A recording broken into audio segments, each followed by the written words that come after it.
Hi, everyone. I shared a post today about how feeling safe is essential to healing.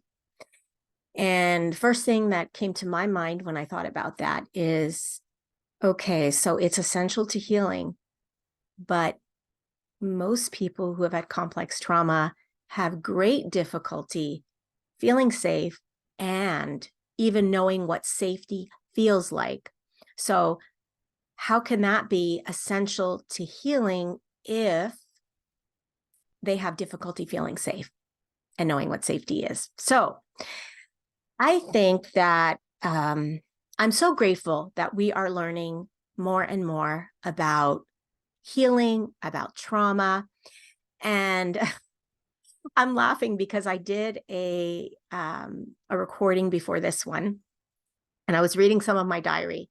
And I was talking about how I was being evaluated. And one of the questions and this is again, like when I was in my 30s, early 30s, I was a young mom. And one of the questions on the assessment was, do you feel the world is a dangerous place? And I was like, yeah, of course.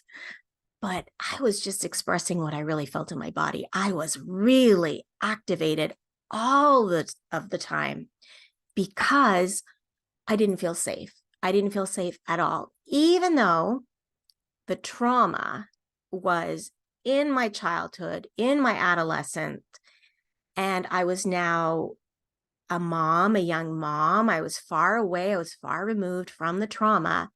The trauma was not far removed from me because it was still in my body, not in my thoughts, although it was in my thoughts, but we kind of had it a little bit upside down or backwards. So in the past, we were really focused on your thoughts and changing your thoughts, and you got to think differently, and the past is over. Why can't you get it? You are safe. Why do you feel so anxious? You shouldn't be anxious. Look at you today. That's the past. Look at you today. Everything's good. Why are you so anxious? I'm laughing now, but trust me, I wasn't laughing then. And, I know that there's still people today that are really struggling. I know because I hear it all the time from the podcast.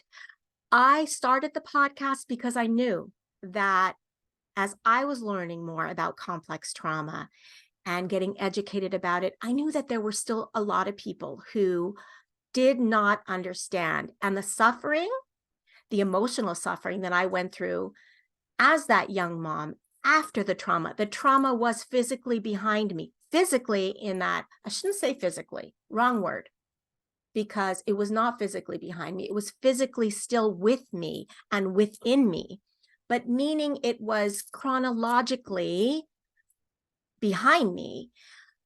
It was still physically with me because it is the same nervous system that is going with us. And our nervous systems, they get shaped and formed from our experiences early on. It's a brilliant system that God designed so that we can be safe, so that we could survive really challenging and difficult things. I mean, you speak to anyone who's been in a car accident or, anything really traumatic, and our bodies come into action. They come to protect us. They dissociate us. They numb us out. We're not doing that. Our body is designed to do that so that we could live, so that we could continue to live. So what happens though is that when we don't understand all of that stuff, we think, what is wrong with me? I'm so broken. I'm so blanked. And it's just not true. Not true at all. Your body is acting exactly as it should. So we want to really start from the premise that if you don't feel safe in your body today and you've had a lot of trauma in the past, it makes sense. You start there. So I wrote the post about feeling safe in our body and how essential it is.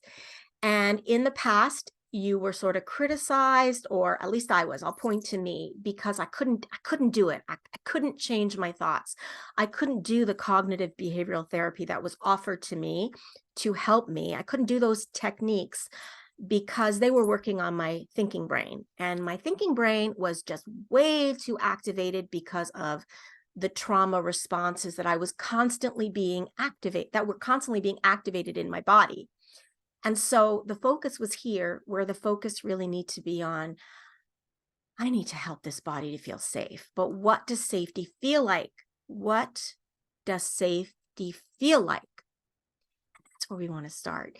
And I'll be honest with you, I never really knew what safety felt like. To me, I could think about what safety felt like. I could imagine it, but I couldn't really visually feel it. The closest I got to it, and I've mentioned this before on the podcast, was when I would be eating ice cream. Felt so good. Or when I was sleeping, because I like to sleep, and that felt really nice. But feeling safety in my body while I was awake, really difficult. And again, that makes so much sense because my brain had learned that it was not safe to be present, not safe. It was too dangerous. And so my brain learned, I'm out of here.